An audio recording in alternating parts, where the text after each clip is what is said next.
Hi hello ನಮಸ್ತೆ ಎಲ್ಲರಿಗೂ info media ಜಗತ್ತು ಚಾನಲಿನ ಮತ್ತೊಂದು ವಿಡಿಯೋಗೆ ಸುಸ್ವಾಗತ. ಸ್ನೇಹಿತರೆ, ಎಲ್ಲರೂ ಹೇಗಿದ್ದೀರಾ? ಎಲ್ಲರೂ ಚೆನ್ನಾಗಿದ್ದೀರಾ ಅಂದ್ಕೊಂಡಿದ್ದೀನಿ. ನಾನು ಕೂಡ ತುಂಬಾ ಚೆನ್ನಾಗಿದ್ದೀನಿ. ಎಲ್ಲರೂ ಚೆನ್ನಾಗಿದ್ದೀರಾ ಅಂದ್ಕೊಂಡು ಭಾವಿಸ್ಕೊಂಡು ಇವತ್ತಿನ ಒಂದು ವಿಡಿಯೋನ ಶುರು ಮಾಡಿಬಿಡೋಣ. ಇವತ್ತಿನ ಒಂದು ವಿಡಿಯೋದಲ್ಲಿ 2026 ಸ್ನೇಹಿತರೆ ಜುಲೈ ಭವಿಷ್ಯವನ್ನು ಮಿಥುನ ರಾಶಿಯವರಿಗೆ ತಿಳಿಸ್ಕೊಡ್ತೀನಿ. ಯಾವುದರ ಬಗ್ಗೆ ಮಿಥುನ ರಾಶಿಯವರು ಎಚ್ಚರಿಕೆ ವಹಿಸಬೇಕು, ಏನೆಲ್ಲ ಅದೃಷ್ಟದ ಫಲಗಳನ್ನು ಗಳಿಸಲಿದ್ದೀರಿ ಅಂತ ಮಿಥುನ ರಾಶಿಯವರ ಬಗ್ಗೆ ತಿಳಿಸ್ಕೊಡ್ತಾ ಹೋಗ್ತೀನಿ. ಎಲ್ಲೂ ಕೂಡ ಸ್ಕಿಪ್ ಮಾಡಬೇಡಿ. ಅಂದರೆ ನಿಮ್ಮ ವ್ಯಾಪಾರ ವ್ಯವಹಾರದಲ್ಲಿ, ಹಣಕಾಸಿನಲ್ಲಿ, ವೃತ್ತಿ ಜೀವನದಲ್ಲಿ, ನಿಮ್ಮ ಉದ್ಯೋಗದಲ್ಲಿ ಏನೆಲ್ಲ ಬದಲಾವಣೆಗಳು ಕಂಡು ಬರಲಿದೆ, ಯಾವುದರ ಬಗ್ಗೆ ಮುನ್ನೆಚ್ಚರಿಕೆಗಳನ್ನು ತೆಗೆದುಕೊಳ್ಬೇಕು ಮಿಥುನ ರಾಶಿಯವರು ಅಂತ ನೋಡ್ತಾ ಹೋಗೋಣ. ಇಲ್ಲೂ ಕೂಡ ಸ್ಕಿಪ್ ಮಾಡ್ದೇ ಕೊನೆಯ ತನಕ ವಾಚ್ ಮಾಡಿ, ವಿಡಿಯೋಗೆ ಲೈಕ್ ಮಾಡಿ. ದಯವಿಟ್ಟು ಸಬ್ಸ್ಕ್ರೈಬ್ ಆಗಿಲ್ಲ ಅಂದರೆ ಇನ್ಫೋ ಮೀಡಿಯಾ ಜಗತ್ತಿಗೆ ಸಬ್ಸ್ಕ್ರೈಬ್ ಆದರೆ ನನ್ನ ಚಾನಲ್ಗೆ ಸ್ನೇಹಿತರೆ ಪ್ರತಿನಿತ್ಯ ನಿಮ್ಮ ರಾಶಿ ಭವಿಷ್ಯವನ್ನು ತಿಳಿಸ್ಕೊಡ್ತಾ ಹೋಗ್ತೀನಿ. ಯಾರೆಲ್ಲ ಸಬ್ಸ್ಕ್ರೈಬ್ ಮಾಡಿಕೊಂಡು ಪ್ರತಿನಿತ್ಯ ವಿಡಿಯೋ ವಾಚ್ ಮಾಡ್ತಿದ್ದೀರಾ ಅಂಥವರಿಗೆ ಥ್ಯಾಂಕ್ ಯು ಸೋ ಮಚ್ ಅಂತ ಹೇಳ್ತಾ ವಿಡಿಯೋದ ಕಡೆ ಗಮನ ಕೊಟ್ಬಿಡೋಣ. ಒಟ್ಟಾರೆಯಾಗಿ ಹೇಳಬೇಕು ಅಂದರೆ ಉಚ್ಚ ಸ್ಥಾನದಲ್ಲಿರುವಂತಹ ಗುರು 2ನೇ ಮನೆಯನ್ನು ಬೆಂಬಲಿಸುತ್ತಾರೆ. ಕರ್ಕಟಕ ರಾಶಿಯಲ್ಲಿ ಗುರುವು ಆದಾಯ, ಮಾತು ಮತ್ತು ಕುಟುಂಬದ ಹಣಕಾಸುಗಳನ್ನು ಬಲಪಡಿಸುತ್ತದೆ.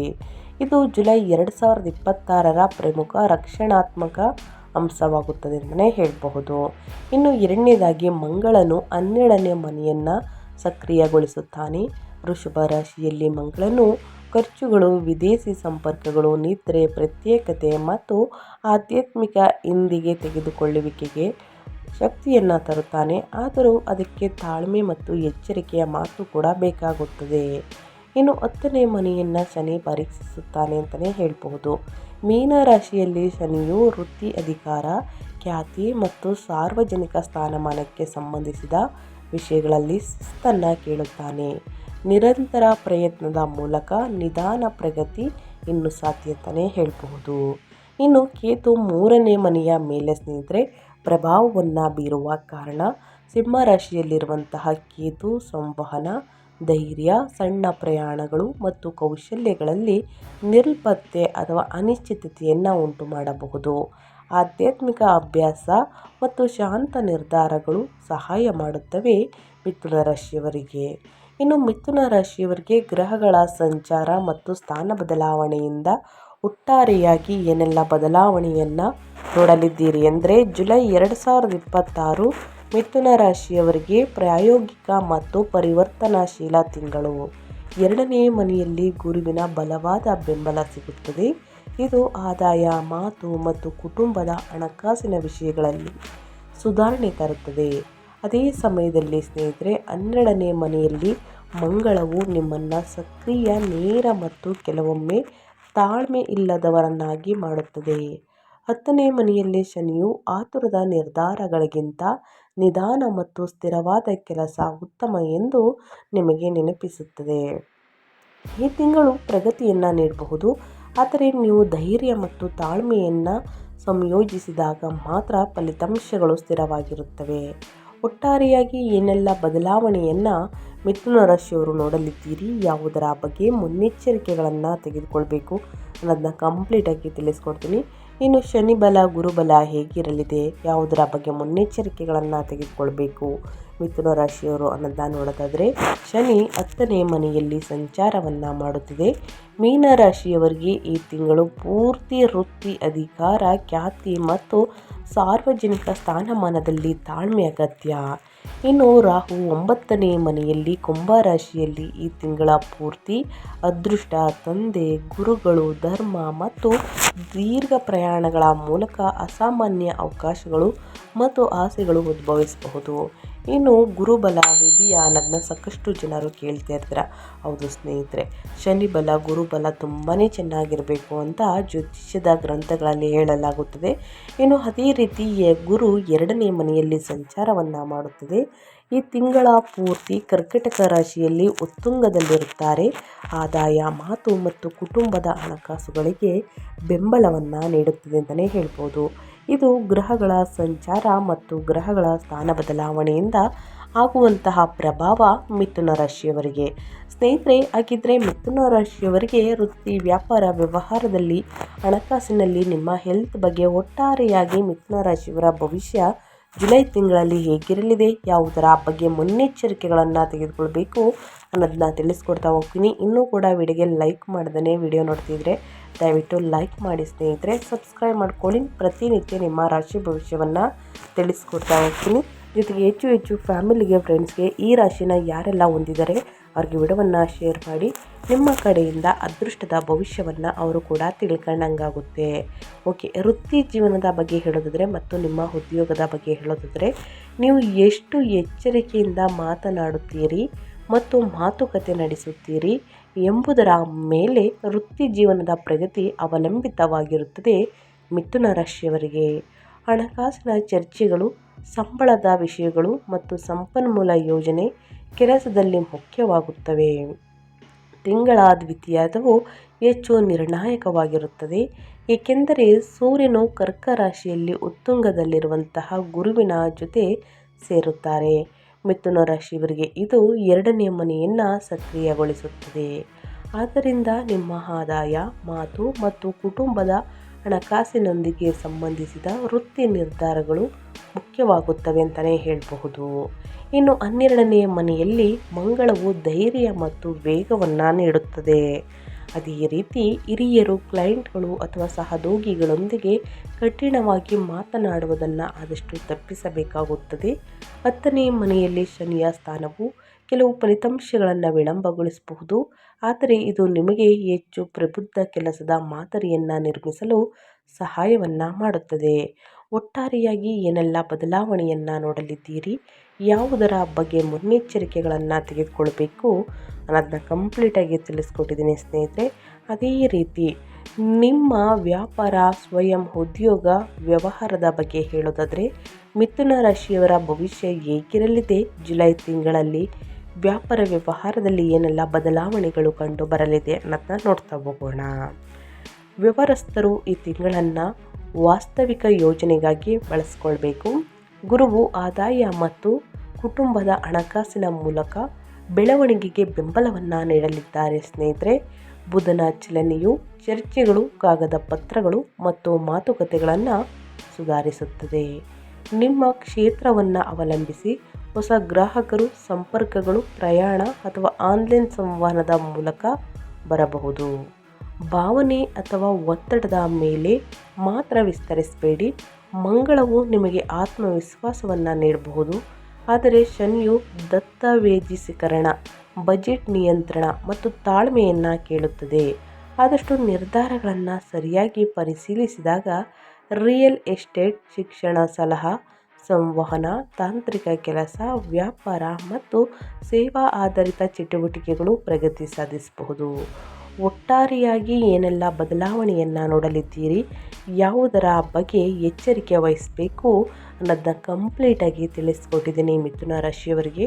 ಅದೇ ರೀತಿ ಹಣಕಾಸಿನ ಬಗ್ಗೆ ಹೇಳೋದಾದರೆ, ಹಣ ಅಂದರೆ ಸ್ನೇಹಿತರೆ ನಿಮ್ಮ ಸಂಪತ್ತು ಹೇಗಿರಲಿದೆ, ಯಾವುದರ ಬಗ್ಗೆ ಮುನ್ನೆಚ್ಚರಿಕೆಗಳನ್ನು ತೆಗೆದುಕೊಳ್ಬೇಕು ಅನ್ನೋದನ್ನ ನೋಡ್ತಾ ಹೋಗೋಣ.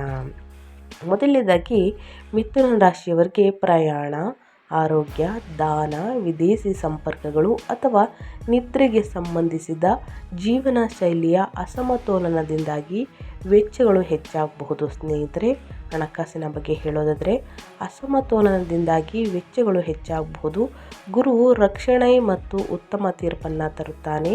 ವಿಶೇಷವಾಗಿ 2ನೇ ಮನೆಗೆ ಸಂಬಂಧಿಸಿದ ವಿಷಯಗಳಲ್ಲಿ ಸ್ಥಿರವಾದಂತಹ ಕೆಲಸದ ಮೂಲಕ ಆದಾಯವು ಸುಧಾರಿಸಬಹುದು. ಆದರೆ ಖರ್ಚುಗಳನ್ನು ಬರೆದಿಟ್ಕೊಳ್ಬೇಕು ಮತ್ತು ನಿಯಂತ್ರಿಸಬೇಕು. ಪುರಾವೆಗಳಿಲ್ಲದೆ, ಊಹಾತ್ಮಕ ನಿರ್ಧಾರಗಳಿಲ್ಲದೆ ಮತ್ತು ಭಾವನಾತ್ಮಕ ಖರೀದಿಗಳಿಲ್ಲದೆ ಸಾಲ ನೀಡುವುದನ್ನು ಆದಷ್ಟು ತಪ್ಪಿಸಬೇಕಾಗುತ್ತದೆ. ನೀವು ಆಸ್ತಿ, ವಾಹನ, ಶಿಕ್ಷಣ, ಪ್ರಯಾಣ ಅಥವಾ ವ್ಯಾಪಾರ ಹೂಡಿಕೆಯನ್ನು ಯೋಚಿಸುತ್ತಿದ್ದರೆ ಅಂತಿಮಗೊಳಿಸುವ ಮೊದಲು ಆಯ್ಕೆಗಳನ್ನು ಎಚ್ಚರಿಕೆಯಿಂದ ಹೋಲಿಕೆಯನ್ನು ಮಾಡಿ ಸ್ನೇಹಿತರೆ. ಅನಗತ್ಯ ಖರ್ಚುಗಳಿಂದ ಆದಷ್ಟು ದೂರವಿದ್ದರೆ ಒಳಿತು. ಪದೇ ಸ್ನೇಹಿತರೆ ಹಣಕಾಸಿನ ಬಗ್ಗೆ ಬಹಳಷ್ಟು ಎಚ್ಚರಿಕೆ ವಹಿಸಬೇಕಾಗುತ್ತದೆ. ಅದೇ ರೀತಿ ಏನೆಲ್ಲ ಬದಲಾವಣೆಯನ್ನು ನೋಡಲಿದ್ದೀರಿ, ಯಾವುದರ ಬಗ್ಗೆ ಮುನ್ನೆಚ್ಚರಿಕೆಗಳನ್ನು ತೆಗೆದುಕೊಳ್ಬೇಕು ಹಣಕಾಸಿನ ವಿಚಾರದ ಬಗ್ಗೆ ಅನ್ನೋದನ್ನ ಕಂಪ್ಲೀಟಾಗಿ ತಿಳಿಸ್ಕೊಟ್ಟಿದ್ದೀನಿ. ಇನ್ನು ನಿಮ್ಮ ಹೆಲ್ತ್ ಬಗ್ಗೆ ಹೇಳೋದಾದರೆ, ನಿಮ್ಮ ಆರೋಗ್ಯದ ಬಗ್ಗೆ ಹೇಳೋದಾದರೆ ಏನೆಲ್ಲ ಬದಲಾವಣೆಯನ್ನು ನೋಡಲಿದ್ದೀರಿ, ಯಾವುದರ ಬಗ್ಗೆ ಎಚ್ಚರಿಕೆ ವಹಿಸಬೇಕು ಮಿಥುನ ರಾಶಿಯವರನ್ನ ನೋಡ್ತಾ ಹೋಗೋಣ. ಮೊಣಕಾಲುಗಳು, ಮೂಳೆಗಳನ್ನು, ಬೆನ್ನು ನೋವು ಮತ್ತು ಕೆಲಸದ ಒತ್ತಡವನ್ನು ಎಚ್ಚರಿಕೆಯಿಂದ ನಿರ್ವಹಿಸಬೇಕಾಗುತ್ತದೆ. ಮಿಥುನ ರಾಶಿಯವರು ಮಂಗಳನ ಶಾಖ ಕಿರಿಕಿರಿ ಮತ್ತು ಚಟಪಟಿಕೆಯನ್ನು ಹೆಚ್ಚಿಸಬಹುದು. ಆದ್ದರಿಂದ ಸ್ನೇಹಿತರೆ, ಮಿಥುನ ರಾಶಿಯವರು ಆದಷ್ಟು ಅನಿಯಮಿತ ಆಹಾರ, ಕೋಪ, ಅತಿಯಾದ ಕೆಲಸವನ್ನು ಆದಷ್ಟು ತಪ್ಪಿಸಬೇಕಾಗುತ್ತದೆ. ನಿರ್ಲಕ್ಷ್ಯ ಪಟ್ಟಂತೆ ಸಮಸ್ಯೆಗಳು ಮುಂದೂಡಬಾರದು ಎಂದು ಶನಿ ಸೂಚಿಸುತ್ತಿದೆ ಸ್ನೇಹಿತರೆ. ಹಾಗಾಗಿ ಬಹಳಷ್ಟು ಎಚ್ಚರಿಕೆ ವಹಿಸಬೇಕಾಗುತ್ತದೆ. ನಿಯಮಿತ ನಿದ್ರೆ, ನಡಿಗೆ, ಪ್ರಯಾಣ ಮತ್ತು ಸರಳ ವ್ಯಾಯಾಮ, ಸರಳ ಆಹಾರವು ಸಹಾಯವನ್ನು ಮಾಡಲಿದೆ. ನಿಮಗೆ ಈಗಾಗಲೇ ದೀರ್ಘಕಾಲದ ಆರೋಗ್ಯ ಸಮಸ್ಯೆ ಇದ್ದರೆ ತಡ ಮಾಡದೆ ವೈದ್ಯಕೀಯ ಸಲಹೆಯನ್ನು ಅನುಸರಿಸಿ ಸಮಸ್ಯೆಗಳು ಕ್ರಮೇಣವಾಗಿ ಕಡಿಮೆಯಾಗಲಿದೆ. ಹಾಗಾಗಿ ಪ್ರತಿದಿನ ಯೋಗ, ಧ್ಯಾನ, ಮೆಡಿಟೇಷನನ್ನು ಮಾಡಿ ಉನ್ನತ ಆಹಾರದ ಪದ್ಧತಿ ಬಗ್ಗೆ ಬಹಳಷ್ಟು ಎಚ್ಚರಿಕೆ ವಹಿಸಿ. ನಿಮಗೆ ಈಗಾಗಲೇ ದೀರ್ಘಕಾಲದ ಸಮಸ್ಯೆಗಳು ಇದ್ದರೆ ಸ್ನೇಹಿತರೆ ತಡ ಮಾಡದೆ ವೈದ್ಯಕೀಯ ಸಲಹೆಯನ್ನು ಅನುಸರಿಸಿ ತಕ್ಷಣ ವೈದ್ಯರನ್ನು ಭೇಟಿ ಮಾಡಿ ಸ್ನೇಹಿತರೆ. ಅವ್ರು ಕೊಡುವಂತಹ ಸಲಹೆಗಳನ್ನು ಫಾಲೋ ಮಾಡುವುದು ಬಹಳ ಮುಖ್ಯವಾಗುತ್ತದೆ. ಇನ್ನು ಕುಟುಂಬ ಮತ್ತು ವೈಯಕ್ತಿಕ ಸಂಬಂಧಗಳ ಬಗ್ಗೆ ಹೇಳೋದಾದರೆ, ಕೌಟುಂಬಿಕ ಚರ್ಚೆಗಳು ತೀಕ್ಷ್ಣವಾಗಬಹುದು. ಆದ್ದರಿಂದ ಪದಗಳನ್ನು ಎಚ್ಚರಿಕೆಯಿಂದ ಆರಿಸಿ. ಶುಕ್ರನು ತಿಂಗಳ ಆರಂಭದಲ್ಲಿ ರಾಶಿಯನ್ನು ಬದಲಾಯಿಸುತ್ತಾನೆ ಮತ್ತು ಭಾವನಾತ್ಮಕ ಉಷ್ಣತೆಯನ್ನು ಸುಧಾರಿಸುತ್ತಾನೆ. ಆದರೆ 3ನೇ ಮನೆಯಲ್ಲಿ ಕೇತು ಸಂವಹನ, ಧೈರ್ಯ, ಸಣ್ಣ ಪ್ರಯಾಣಗಳು ಮತ್ತು ಸ್ನೇಹಿತರೆ ಅದೇ ರೀತಿ ಕೌಶಲ್ಯಗಳಿಗೆ ಸಂಬಂಧಿಸಿದ ವಿಷಯಗಳಲ್ಲಿ ದೂರ ಅಥವಾ ಗೊಂದಲವನ್ನು ಉಂಟು ಮಾಡಬಹುದು. ಆದಷ್ಟು ಮೃದುವಾಗಿ ಮಾತನಾಡಿ ಮತ್ತು ಪ್ರತಿಯೊಂದು ಸಣ್ಣ ವಿಷಯವನ್ನು ಚರ್ಚೆಯಾಗಿ ಪರಿವರ್ತಿಸಬೇಡಿ. ನೀವು ಮೊದಲು ಆಲಿಸಿ ಆನಂತರ ಪ್ರತಿಕ್ರಿಯಿಸಿದಾಗ ವೈವಾಹಿಕ ಮತ್ತು ಕುಟುಂಬ ಜೀವನವು ಸಾಮರಸ್ಯ ಸುಧಾರಿಸುತ್ತದೆ ಅಂತಲೇ ಹೇಳ್ಬೋದು. ಅದರಲ್ಲಿ ಜಗಳಗಳು, ಗೊಂದಲ ಏನು ಬರುವುದಿಲ್ಲ ಸ್ನೇಹಿತರೆ. ಆದಷ್ಟು ಮಾತನಾಡುವಾಗ ಎಚ್ಚರಿಕೆಯಿಂದ ಮಾತನಾಡುವುದು, ಸಣ್ಣ ವಿಷಯವನ್ನು ಪದೇ ಚರ್ಚೆಯನ್ನು ಮಾಡುವುದು ಬೇಡ. ಇನ್ನು ಮನೆಯಲ್ಲಿ ಶುಭ ಕಾರ್ಯಗಳು ನಡೆಯಲಿದೆ. ಅಡಚಣೆಯಿಂದ, ತೊಂದರೆಯಿಂದ ನಿಂತು ಹೋಗಿದ್ದಂತಹ ಶುಭ ಕಾರ್ಯಗಳು ಮತ್ತೆ ಪ್ರಾರಂಭಗೊಳ್ಳಲಿದೆ ಅಂತಲೇ ಹೇಳಬಹುದು. ಇನ್ನು ವಿದ್ಯಾರ್ಥಿಗಳ ಬಗ್ಗೆ ಹೇಳೋದಾದರೆ, ಬರವಣಿಗೆ, ಭಾಷೆಗಳು, ಸಂವಹನ, ಸ್ಪರ್ಧಾತ್ಮಕ ಸಿದ್ಧತೆ ಮತ್ತು ಕೌಶಲ್ಯ ಕಲಿಕೆಗೆ ಉತ್ತಮ ತಿಂಗಳು ಅಂತಲೇ ಹೇಳಬಹುದು. ಬುಧನ ಚಲನೆಯು ಸ್ನೇಹಿತರೆ ಪರಿಷ್ಕರಣೆ, ಚರ್ಚೆ ಮತ್ತು ಲಿಖಿತ ಅಭ್ಯಾಸದ ಮೂಲಕ ಕಲಿಕೆಗೆ ಸಹಾಯವನ್ನು ಮಾಡುತ್ತದೆ. ಸ್ಪರ್ಧಾತ್ಮಕ ಪರೀಕ್ಷೆಗಳಿಗೆ ತಯಾರಿಯನ್ನು ನಡೆಸುವಂತಹ ವಿದ್ಯಾರ್ಥಿಗಳು ನಿಗದಿತ ವೇಳಾಪಟ್ಟಿಯನ್ನು ಕಾಯ್ದುಕೊಳ್ಳಬೇಕು. ಇತರರೊಂದಿಗೆ ಹೋಲಿಕೆ ಮಾಡುವುದನ್ನು ಆದಷ್ಟು ತಪ್ಪಿಸಿ ಒಂದೊಂದೇ ವಿಷಯವನ್ನು ಪೂರ್ಣಗೊಳಿಸುವತ್ತ ಗಮನ ಹರಿಸಿ. ಶಿಕ್ಷಕರು, ಹಿರಿಯರು ಮತ್ತು ಮಾರ್ಗದರ್ಶಕರ ಮಾರ್ಗದರ್ಶನ ಈ ತಿಂಗಳು ತುಂಬ ಉಪಯುಕ್ತವಾಗಬಹುದು. ಒಟ್ಟಾರೆಯಾಗಿ ಹೇಳಬೇಕು ಅಂದರೆ, ಪ್ರತಿದಿನ ಅಧ್ಯಯನದ ಕಡೆ ಗಮನ ಕೊಟ್ಟಿದ್ದಲ್ಲಿ ಮಾತ್ರ ಉನ್ನತ ಫಲಿತಾಂಶವನ್ನು ಗಳಿಸುವುದಕ್ಕೆ ಸಾಧ್ಯವಾಗಲಿದೆ ಮಿಥುನ ರಾಶಿಯ ವಿದ್ಯಾರ್ಥಿಗಳು. ಹಾಗಾಗಿ ಕಷ್ಟಪಟ್ಟು ಆಸಕ್ತಿಯಿಂದ, ಏಕಾಗ್ರತೆಯಿಂದ ಪ್ರತಿದಿನ ಅಧ್ಯಯನವನ್ನು ಮಾಡಿ ಸ್ನೇಹಿತರೆ. ಉನ್ನತ ಫಲಿತಾಂಶವನ್ನು ಖಂಡಿತವಾಗಿಯೂ ಗಳಿಸಲಿದ್ದೀರಿ. ಇನ್ನು ಈ ತಿಂಗಳಲ್ಲಿ ಮಿಥುನ ರಾಶಿಯವರು ಏನೆಲ್ಲ ಪರಿಹಾರವನ್ನು ಮಾಡಬೇಕು, ಯಾವುದರ ಬಗ್ಗೆ ಎಚ್ಚರಿಕೆ ವಹಿಸಬೇಕು ಅನ್ನೋದನ್ನ ನೋಡೋದಾದರೆ, ಈ ತಿಂಗಳು ಒತ್ತಡವನ್ನು ಕಡಿಮೆ ಮಾಡಲು ಮತ್ತು ಗುರು, ಶನಿ ಮತ್ತು ಇತರ ಗ್ರಹಗಳ ಅನುಕೂಲಕರ ಫಲಿತಾಂಶಗಳನ್ನು ಬಲಪಡಿಸಲು ನಾನು ಹೇಳುವಂತಹ ಸರಳ ಪರಿಹಾರವನ್ನು ಅನುಸರಿಸಿ ಸಮಸ್ಯೆಗಳು ತಾನಾಗೆ ತಾನು ಕಡಿಮೆಯಾಗಲಿದೆ.